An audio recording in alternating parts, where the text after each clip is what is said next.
posibleng impeachment versus VP Sara na pag-uusapan ng ilang kongresista.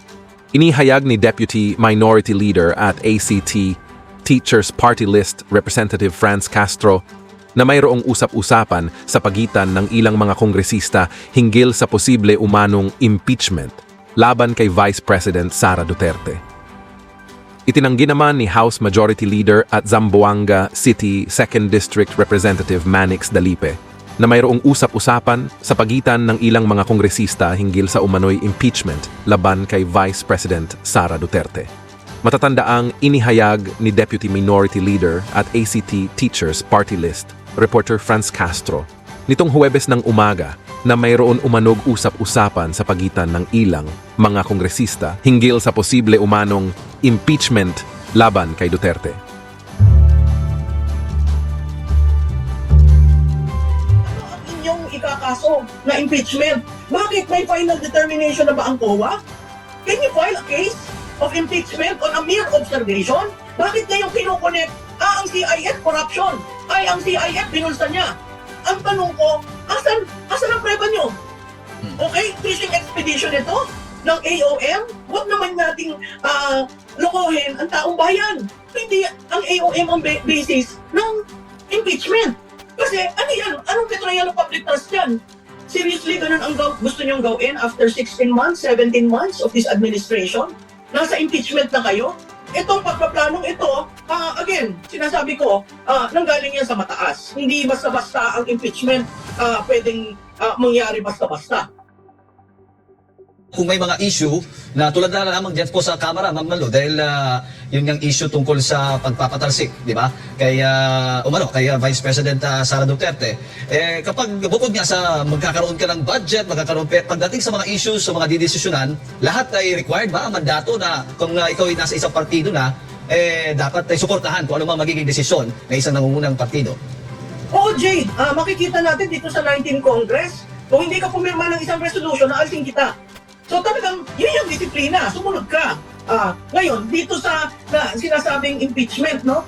Hindi ko maintindihan, ano ang kaso? Kasi ang impeachment, several things yan eh. Meron tayo sa Constitution mga 5 bagay. Treason, bribery, other crimes, graft and corruption, betrayal of public trust. Ano ang inyong ikakaso na impeachment? Bakit may final determination na ba ang COA? Alam mo, ang ginugulo kasi nila sa publiko, una, ano ba ang AOM? Ang tinatawag na AOM, Audit Observation Memo. Observation! Can you file a case of impeachment on a mere observation? Ano ba ang proseso? Dapat alam yan ng ating mambabatas dahil yung audit code matagal na yung pinaplanong amendahan o i-repeal dahil nga medyo hindi na akma sa panahon. Titingnan natin, dalawang bagay. Ang Joint Resolution number 2015-1 ay yun ay ukol sa Confidential and Intelligence Fund. Ang sabi doon, confidential. Siguro kahit basic English, anong gagawin ni Vice Presidente? Ilalabas niya yun? Confidential nga. You will be going against the laws of the land, the rules of COA. Hindi niya yun pwede. Joint circular yon ng ilang ahensya. Ngayon, pumunta tayo sa AOM. Ang AOM may COA Circular 2009-006. Klarado doon ang AOM is an observation on the deficiencies. Pagkukulang sa audit na required ang ahensya na sumagot o mag-submit ng mga dokumento or information na kailangan. So, si Vice Presidente, bibigyan ng COA ng AOM, sasagutin nyo ni Vice Presidente, please take note ang AOM is preliminary, hindi siya conclusive, hindi siya audit, hindi siya desisyon ng COA. It's an observation na kailangan sagutin ng ahensya. So, klarado yun. Saan? Bakit niya yung kinukunik? Ang CIF corruption. Ang CIF binulsa niya. Doon sa mga naghahain sa Supreme Court, at dito sa sinasabi nilang impeachment, ang tanong ko, asan ang preba nyo? Okay, fishing expedition ito ng AOM. Ang AOM, babalik tayo. Audit Observation Memo, hindi siya audit decision. Ang audit decision kasi, ina-allow, dinidisallow, sinususpend. Wala pa tayo doon. Ang AOM is for compliance, not a finding of fault. finding of cause. So, again, babalik tayo. Huwag naman nating lokohin ang taong bayan na may CIF siya o corruption yun. May CIF siya ng 19 days o pag nanakaw yun, asan ang preba nyo? Eh kung babasahin mo ang Supreme Court cases, yung isa unconstitutional daw ang CIF. O, alam mo, ang sagot dyan, pumunta kayo sa Kongreso, panukalang batas. O sige, pinasa nyo sa unconstitutional na dapat ibalik. Saan ka nakakakita ng isang petition na ibabalik mo ang pondo ng bayan na na-approve sa GAA? Di ba ang General Appropriations Act batas? Lahat yun. So hindi ko maintindihan yung unang petition. Yung pangalawang petition, minamandate ng mga nag-file na bigyan ng kopya. Di ba? Sinabi nila, oy Kongreso, oy VP, oy COA, pahingi kami ng kopya ng inyong audit findings. Again, iba ang AOM sa audit findings. Ang audit findings at the end of the year, ang AOM proseso na, ito yung sinapit ng documentary. Sa tingin namin, ito kulang. Pwede ba yung punan? At kung minsan, lahat ng AOM, ilang beses ako nakakita niyan, both sa local at sa national, napupunan kasi may liquidation, may explanation na kailangang sabihin, may justification. Pero hindi ang AOM ang basis ng impeachment. Kasi ano yan? Anong betrayal of public trust yan?